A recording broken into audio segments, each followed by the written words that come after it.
1 Chroniques, chapitre 9. Tous les Israélites étaient enregistrés sur des listes généalogiques et inscrits dans le livre des rois d'Israël. Puis les habitants de Juda furent exilés à Babylone à cause de leurs infidélités. Les premiers habitants à retrouver leurs possessions et leurs villes furent des Israélites, les prêtres, les Lévites et les serviteurs du temple. À Jérusalem s'installèrent des Judéens, des Benjaminites, des Éphraïmites et des Manassites. Parmi les descendants de Péretz, le fils de Juda, figurait Utaï, fils d'Ammihuд et descendant d'Omri, d'Imri et de Bani. Parmi les Shilonites figurait Azaja, l'aîné, et ses fils. Parmi les descendants de Tsérar figurait Jéhuel. Avec leurs frères, ils étaient 690 en tout.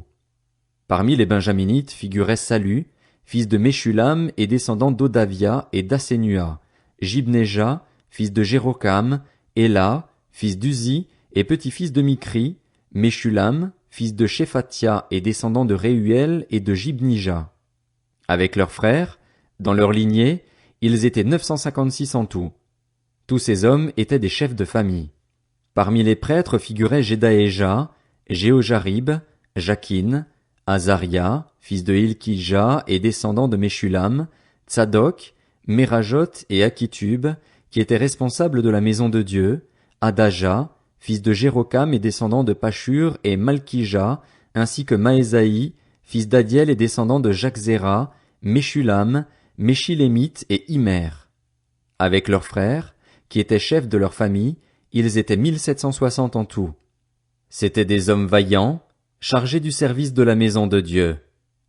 Parmi les Lévites figurait Shemaéja, fils de Hashub et descendant d'Azrikam et Hashabia, qui était un descendant de Merari, Bakbakar, Eresh, Galal, Matania, fils de Miché et descendant de Zikri et Asaph, Abdias, fils de Shemaéja et descendant de Galal et Jédutun, ainsi que Bérekia, fils d'Asa et petit-fils d'Elkana, qui habitait dans les villages des Nétophatiens.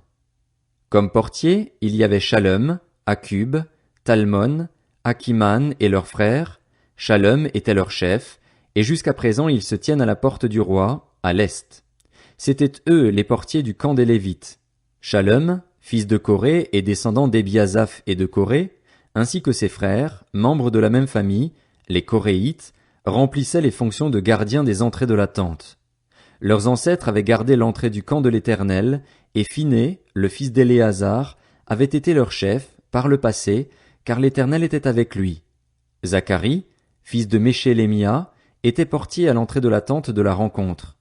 Ils étaient en tout 212, choisis comme portiers et enregistrés dans les généalogies d'après leur village. C'étaient David et Samuel, le voyant, qui les avaient établis dans leurs fonctions permanentes. Eux et leurs enfants étaient responsables de garder les portes de la maison de l'Éternel, du tabernacle. Les portiers étaient postés des 4 côtés, à l'est, à l'ouest, au nord et au sud. Leurs frères, qui habitaient dans leur village, devaient de temps à autre venir auprès d'eux pendant 7 jours. En effet, ces 4 chefs des portiers, ces Lévites, étaient toujours en fonction. Ils étaient en outre responsables des chambres et des trésors de la maison de Dieu. Ils passaient la nuit dans les environs de la maison de Dieu, car ils en avaient la garde et devaient l'ouvrir chaque matin. Quelques-uns des Lévites étaient responsables des ustensiles du service, qu'ils comptaient en les rentrant et en les sortant. D'autres étaient chargés des ustensiles, de tous les ustensiles du sanctuaire, et de la fleur de farine, du vin, de l'huile, de l'encens et des aromates. C'étaient des fils de prêtres qui faisaient les mélanges pour les parfums aromatiques. Mattissia, l'un des Lévites, fils aîné de Shalom le Coréite, s'occupait des gâteaux cuits sur la plaque. Quelques-uns de leurs frères, des Kéatites, étaient chargés de préparer pour chaque sabbat les pains consacrés. Les chefs de famille des Lévites, qui étaient musiciens, habitaient dans les chambres. Ils étaient dispensés des autres fonctions parce qu'ils étaient à l'œuvre jour et nuit. Tels étaient les chefs de famille des Lévites en fonction de leur lignée. Ils habitaient à Jérusalem. Le père de Gabaon, Jéhiel, habitait à Gabaon et sa femme s'appelait Maaka. Abdon était son fils aîné, puis venaient Tsur, Kis, Baal, Ner, Nadab, Gédor, Ashjo, Zacharie et Miklot. Miklot eut pour fils Shiméam. Contrairement à leurs frères, ils habitaient à Jérusalem avec leurs frères. Ner eut pour fils Kis eut Saül eut Jonathan, Malkishua, Abinadab et Eshbaal. Fils de Jonathan, Mérib-Baal. Mérib-Baal eut pour fils Miché.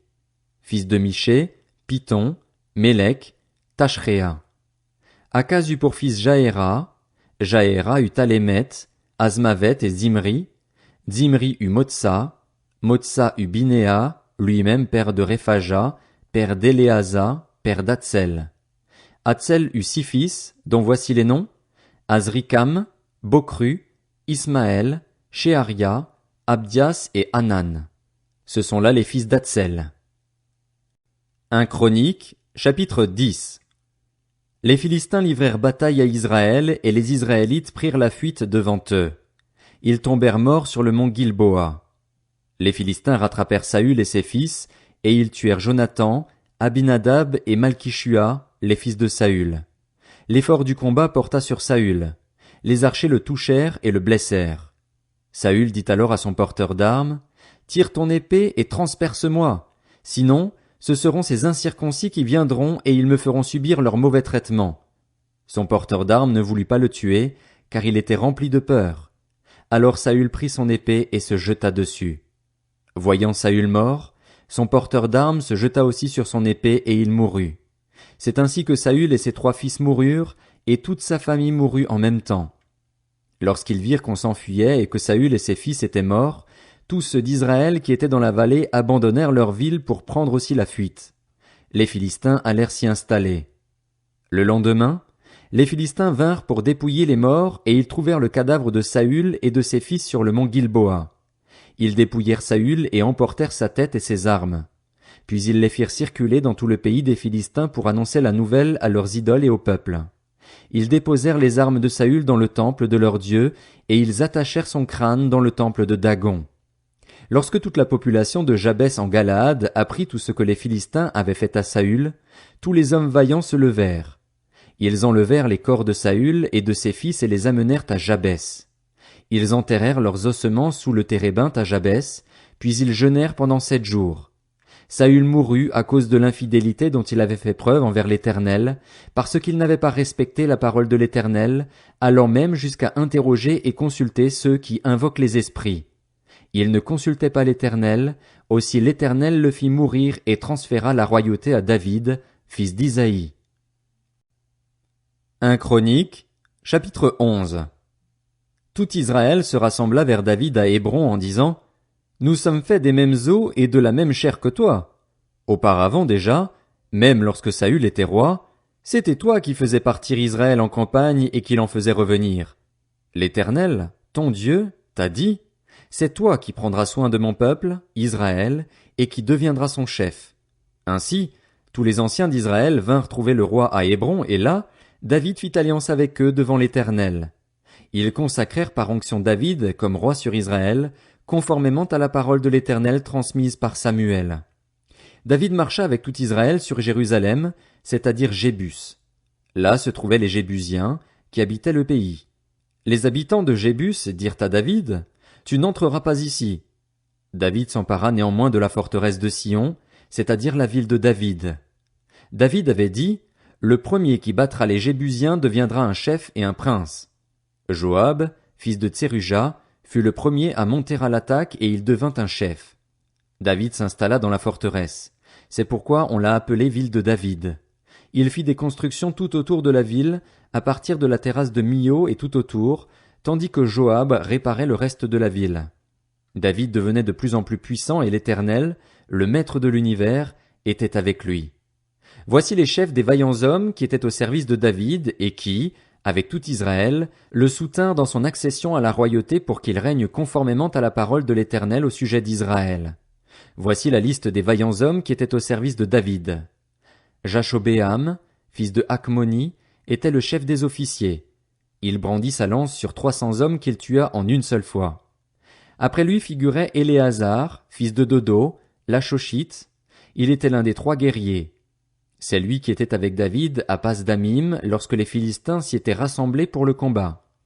Il y avait là une parcelle de terre couverte d'orge et le peuple avait pris la fuite devant les Philistins. Ces 3 guerriers se postèrent au milieu du champ et le protégèrent. Ils battirent les Philistins et l'Éternel accorda une grande délivrance. 3 des 30 chefs descendirent vers David sur le rocher, dans la grotte d'Adulam, lorsque le camp des Philistins était dressé dans la vallée des Réphaïm.